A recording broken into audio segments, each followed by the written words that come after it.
Okay, something a little different for clean stall day. We're going to start on the outside where the ladies have decided that they are ready to come in and make it dirty. Hi, Rennie. So we have everybody, even Ladybug is outside. They are always kicked out when I'm cleaning stalls because otherwise I couldn't do it very efficiently. You can see from here the size of our pumpkin gourd plants. They're starting to get big. Just did a video on those though, so you can check that out. I know I mentioned earlier that I was probably going to do a Scrapies talk with this video, and I'm not going to for two reasons.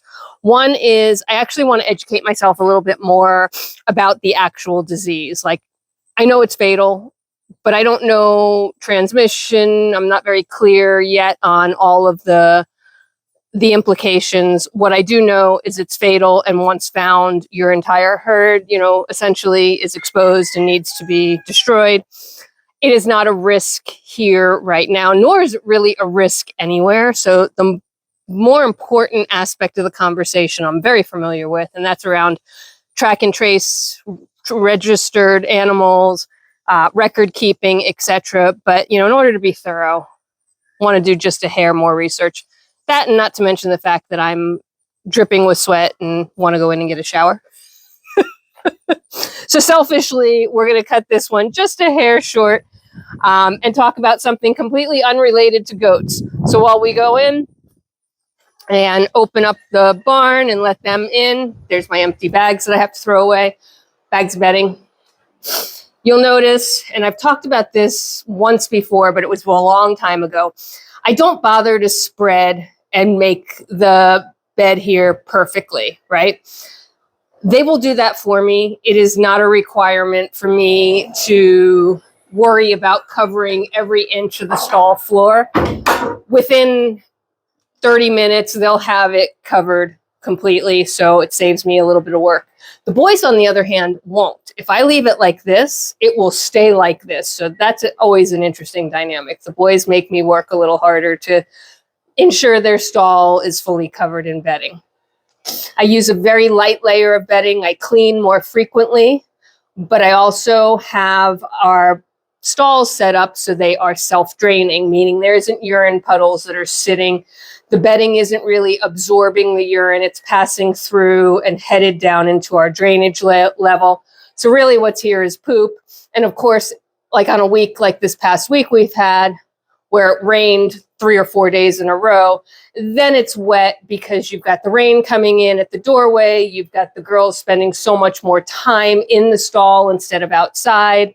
But what you'll notice, of course, is two things. One, they're all going to come in instantaneously as if this is something shockingly new. And then two, at least one or two of them are going to instantly pee on the clean bedding. It's like cleaning a cat litter box. As soon as you clean it, they have to dirty it.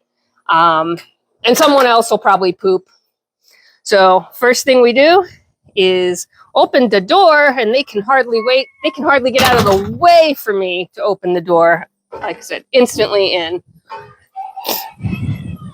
And somebody will drop a squat. I don't know who. So topic for today as we watch and wait for the inevitable. Hi, Annie. Hi, JC. You coming to visit? Oh, Ladybug's thirsty. Persephone's waiting in line even though there's two other buckets. They're so funny.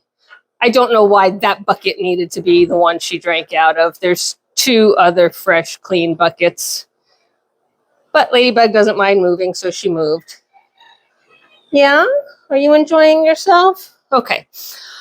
So I've mentioned a couple of times that I had some turkey eggs in the incubator. They're late season eggs. I don't sell past the end of June for specific reasons. Number one being their breeding season is really over and I can't guarantee that I'll have enough eggs. Number two, fertility drops off pretty quickly. And so these 5 eggs, I actually have 3 sets of eggs that were set at different times. So these 5 eggs were perfectly fresh, less than 3 days old, popped them in the incubator. I just dropped them into the hatcher today, and I candled them out of curiosity, and it doesn't look like any of them are going to hatch. And so this is why I do not sell certain eggs at certain times of the year, even if I'm getting them. And I want you to understand that, and I want folks to hear me say that, because there are people out there who will continue to sell turkey eggs at this time of the year. And I get some comments sometimes from people who are like, you know, well, I can get them elsewhere. I don't recommend that. I really don't. There's a reason I stop, because fertility is not guaranteed. I don't want you to be disappointed. I do not want you to spend your money on eggs. Look at Emma's coat blowing in the breeze. I do not want you to spend your money on eggs that are essentially not going to ever hatch, like not develop, not do anything. In fact, I offer a lot of my folks, you know, I can't guarantee their incubation process, right? So I cannot in any way, shape, or form guarantee that eggs you get from me are going to hatch. What I can do is guarantee that I have tested fertility. I know we have it, that the eggs are laid by the animals that I've tested the fertility from, that I have hatched them here and they've hatched just fine. And so, you know, if your incubation practices are correct and your shipment of eggs didn't get shook up by the post office, which I pack and label them to prevent, then we should, in theory, you should have just as much success as I do. With shipped eggs, it's always about a 50% hatch rate instead of like, you know, locally picked up eggs. You should expect more like an 80 or 90% hatch rate. Sometimes I get 100% hatch rates, if that's exactly what I want. But I am very particular about how and when I sell my eggs so that you get the best shot at it. And, you know, it's not cheap, and I recognize that. The eggs themselves aren't that expensive, but by the time you ship them, there's the P. And it's Denali, you jerk girl. Don't worry, the rest of them will do it too. So, you know, eggs, the eggs themselves aren't expensive. It's the shipping that's expensive, right? Like it's $18 to ship, you know, 6 or 12 eggs, depending on the breed. And she's pooping there too. Awesome. So now we have pee and poop in my nice clean stall. The clean stall lasted exactly 7 minutes, according to this video. So what you get from me is the best chance I can give you to hatch your eggs, because I have shipped in eggs that are all duds, and it stinks. You've paid for the eggs, you've paid for the shipping, you've paid for the electricity to run the incubator, you wait 3 or 4 weeks, depending on the species, and then you get nothing and you have to start all over. And, you know, the seasons aren't that long, and finding stuff in late season is a lot harder than finding stuff at the beginning of the season. So sometimes it can set you back an entire season. And it stinks. It really does. So I never want my clients to have that experience if I can absolutely avoid it. Again, I can't guarantee that if your hatch practices if your incubation processes aren't good, that you will have the same success, but I can at least feel comfortable that the eggs I sent you are viable and should have hatched. So all of that being said, I wanted to make this video just to be really clear that if I tell you I don't have any eggs available, it isn't necessarily that I don't have eggs. It's that I don't feel comfortable selling those eggs because I don't feel comfortable in the fertility. If you were looking for eating eggs, we could have a chat. But guys, please don't try this game. And a couple of breeders talk about this. I don't ever have this, thankfully, because I really don't sell eating eggs. Like I don't say, you know, hey, this is my price for hatching eggs, but if you want eating eggs, they're a couple bucks cheaper. I don't do that.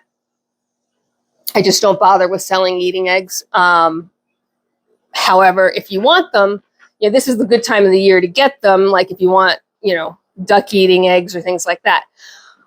Don't mistake thinking you're clever and, oh, well, I'll just get eating eggs and then throw them in the incubator, because you're not going to have success, right? If I sold you these turkey eggs, let's call it half price because they're eating eggs and that's what you wanted. Turkey eggs are an acquired taste. Not everybody likes them. And then you throw them in the incubator and hope you're going to get a poult. You're going to have exactly the experience I had, which is you run your incubator for 4 weeks and you get nothing. And now you can't even eat those eggs because they're no good. What are you doing, girl? You're so silly.